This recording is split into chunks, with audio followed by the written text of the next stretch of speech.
It was still dark when I woke to the sound of heavy knocking on my front door. I glanced at the clock, 5:02 a.m. No one comes by at that hour unless something's wrong. Pulling on my sweatshirt, I went to answer, heart pounding. My next-door neighbor, Gabriel Stone, stood there, pale, out of breath, like he'd run all the way. "Don't go to work today," he said quietly but urgently. "Stay home, please, just trust me." I froze. Gabriel was polite but reserved, someone I'd only exchanged small talk with. Seeing him shaken felt unreal. "What are you talking about?" I asked. "Did something happen?" He shook his head, but kept his eyes fixed on me. "I can't explain now. Just promise me you won't leave your house today." "Not for anything." The morning air was cold, a thin streak of sunrise breaking through the horizon. Gabriel's calm, distant manner had vanished. He looked terrified. "You're scaring me," I said. "Why shouldn't I go?" He hesitated, then whispered, "You'll understand by noon." Before I could say more, he stepped back, looked around as if checking for someone, and walked quickly home. He never looked back. I stood there, hand on the doorknob, trying to make sense of it. Part of me thought he was paranoid or confused. But another part, the one that trusted instincts, warned me not to dismiss this. And I had my reasons. 3 months ago, my father died suddenly, officially from a stroke. But before it happened, he kept saying there was something important about our family that I needed to know. He never got the chance to tell me. Since then, odd things had started happening. A car parked outside my house for hours, my phone ringing from blocked numbers, my sister Sophie calling from abroad asking if I'd noticed anyone new nearby. No one said it outright, but I felt it. Something was happening around me, deliberate and hidden. My name is Alyssa Rowan, 33, a financial analyst at Henning & Cole Investments. I live alone in my grandmother's old house, my life quiet and predictable. I've never missed work unless I was ill. But that morning, I made a rational decision. If Gabriel was wrong, I'd just lose a day. If he was right, it might save my life. I texted my manager that I had a personal emergency and stayed home. The hours dragged. Every sound seemed louder. The ticking clock, the hum of the fridge, even the wind against the window felt like whispers. By 11:30, I started feeling foolish. Nothing had happened. Gabriel hadn't returned. Maybe I'd overreacted. Then my phone rang, an unknown number. "Ma'am, this is Officer Taylor with the County Police Department," a steady voice said. "Are you aware of the critical incident at your workplace this morning?" My chest tightened. "What incident?" "There was a violent attack at your building. Several people were injured. We have reason to believe you were there." My body went cold. "That's impossible. I wasn't there." Silence. "Then, we have footage of your car arriving at 8:02 a.m. Your work ID was used to enter the building. Security reports show you were last seen on the 3rd floor before the attack." My knees nearly gave out. Someone had used my identity. Someone wanted me to be there and for everyone to believe I was. If you want to know what the police told me next, and the truth Gabriel tried to protect me from, subscribe and comment where you're watching from. Because what happened at noon didn't just change my life. It revealed why I was never meant to survive this day. The officer continued, voice steady but urgent. "Miss Rowan, witnesses reported seeing you at the building. Your key card was logged at 8:02 a.m., and security has time-stamped footage of your car entering the garage." "I've been home all morning," I said, my voice shaking. "That's not possible." A pause. Then he asked, "Can anyone verify that?" I looked around my empty living room. The silence felt accusing. "No," I whispered. "I live alone." His tone grew more formal. "At approximately 11:47 a.m., a coordinated attack occurred on your building's 3rd floor. You were reported missing from the scene. We need to locate you for your safety and questioning." "Questioning?" I repeated. "Why?" He hesitated before answering. "Evidence was found at the scene. Items belonging to you." My mind froze. Items belonging to me. And then I remembered Gabriel's pale face, his trembling hands, and his warning from Dawn. "Don't go to work today."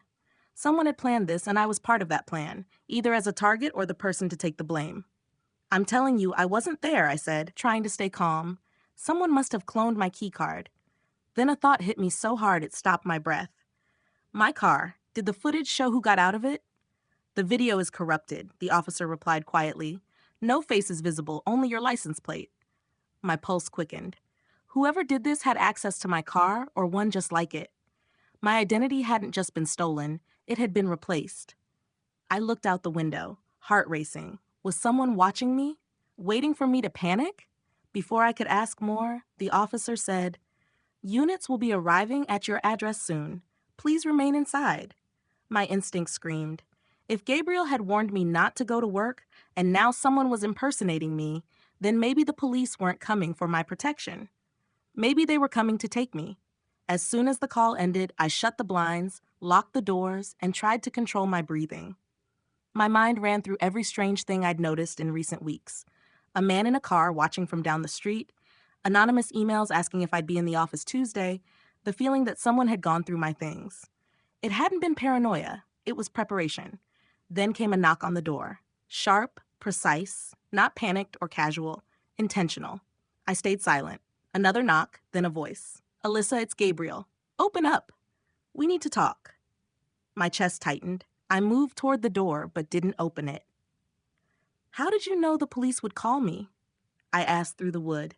His voice was steady. "Because they're not coming to help you. They're coming to place you under federal custody. You were never supposed to wake up in your own bed this morning." My mind spun. "What are you talking about?" "They staged the attack to eliminate everyone in that building," he said. "You were supposed to be there, not as a victim, but as the person they'd blame. Now they need you alive long enough to confess to something you didn't do." A cold realization sank in. Whoever orchestrated this didn't just want me gone. They wanted me rewritten as the villain. Whatever was happening at noon wasn't about the building. It was about me. I opened the door slowly, not because I fully trusted Gabriel, but because I trusted fear even less. His eyes locked on mine, sharp and alert, scanning the room as if making sure we weren't being watched. Without waiting for permission, he stepped inside and shut the door behind him. "They're already on their way," he said. "You have minutes, maybe less, before they arrive and declare this house a crime scene." I crossed my arms to steady myself. "Why me? What's really going on?" He didn't respond immediately. He checked the window, looked down the street, then lowered his voice. "Alyssa, I didn't move here by chance. Your father asked me to keep watch over you." The words hit me hard. My father? No, he was an accountant, a normal man. Gabriel turned to face me. "Your father never worked in finance. That was a cover. He was part of a covert federal investigation for nearly 20 years. And you were part of the reason." My throat went dry. "What does that mean?" Gabriel pulled a small black envelope from his jacket. "Your father knew this would happen one day. He left this for you." I hesitated before taking it. My hands shook as I opened the folded note inside. "Alyssa, if you are reading this, what I feared has come to pass. You are not in danger because of anything you did, but because of who you are. There is more to your identity than you know. Gabriel will tell you the rest. Trust him as you once trusted me. Do not surrender yourself. If they take you in, you will disappear. Dad." My knees weakened. My father had known. All those times he said, "There are things you're better off not knowing yet." I thought he was being dramatic. Now those words felt like warnings from beyond. Gabriel met my eyes. "They're not just framing you. They're reclaiming you." "Reclaiming?" I echoed. "You were never just a civilian," he said. "Your birth wasn't random. Your identity was created. Your father uncovered a classified biogenetic program tied to powerful families and government influence. When he refused to cooperate, he became a liability. His death wasn't natural. You were next. But they found a better use for you." My heart pounded. "Use me as what?" "As a scapegoat," Gabriel said. "They need a story, a false flag event, to justify the next stage of their plan. You're that story." Realization cut through me. Every strange thing I'd noticed had been leading here. So this was all meant to destroy my life? "Not just your life," Gabriel said firmly. "Your credibility. Once they label you a national threat, they can seize every file tied to your father's investigation and bury the truth he died to protect." He reached into his coat again, this time pulling out a metal key card with a red emblem. "This unlocks a secure vault your father used. Inside are encrypted files naming everyone behind this operation. If you don't reach that vault before they reach you, everything your father fought for will disappear forever." I stared at the key card in Gabriel's hand, then back at my father's note. My entire life, I had believed I was ordinary, forgettable, replaceable. But in that moment, I realized the truth. I was never invisible.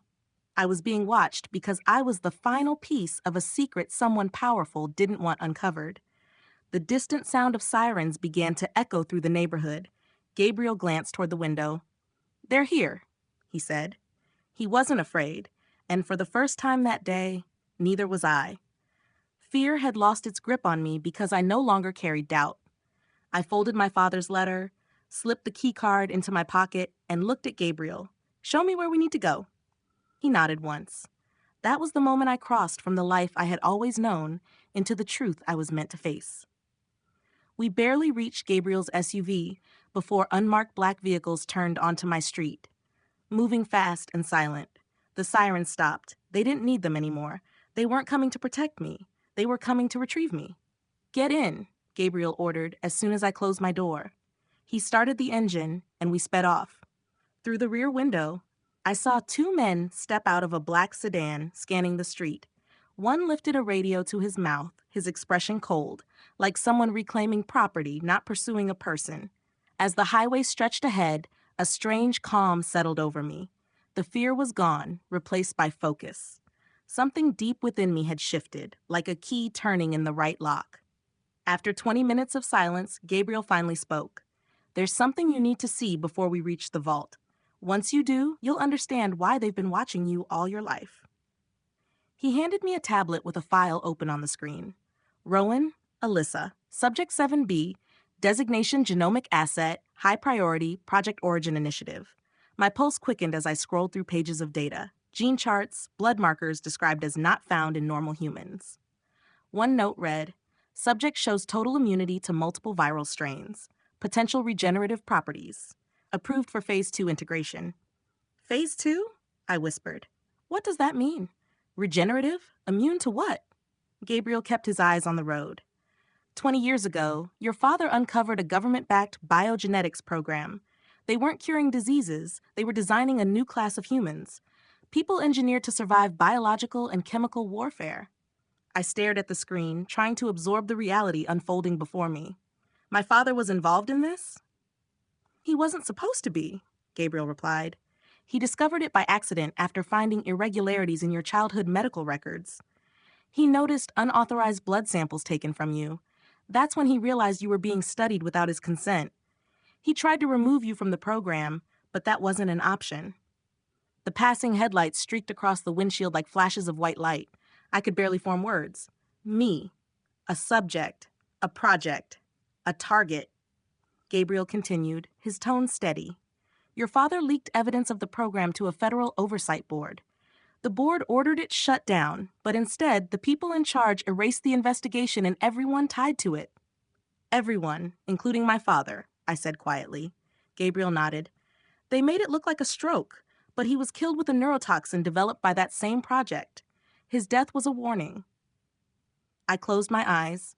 I no longer saw my father as a man with secrets, but as someone who had risked everything to protect me from the world that created me. "They planned to take you on your 33rd birthday," Gabriel said. "But your file was flagged early. A recent blood test triggered a system alert. That's why they staged the attack at your workplace. If you had gone in, you'd either be dead or disappeared." I felt my grip tighten around the tablet. "And now? Now they'll frame you." "No," Gabriel said. "They'll declare you a domestic threat and initiate an asset recovery protocol." "Why frame me?" I asked. "Why not just take me?" "Because they don't just want you," he said calmly. "They want to control the story. If the world believes you're dangerous, no one will question what happens to you." We left the main road and turned onto a narrow forest path. The trees grew dense, the air colder, and my heartbeat steadied. I wasn't leaving my old life behind. I was entering the one I was made for. At the end of the trail stood what looked like an abandoned bunker, hidden beneath overgrown earth. Gabriel parked and turned to me. "You have one last choice," he said quietly.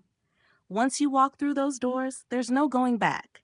You'll learn everything your father died protecting. But once you know it, they'll never stop hunting you." I met his eyes.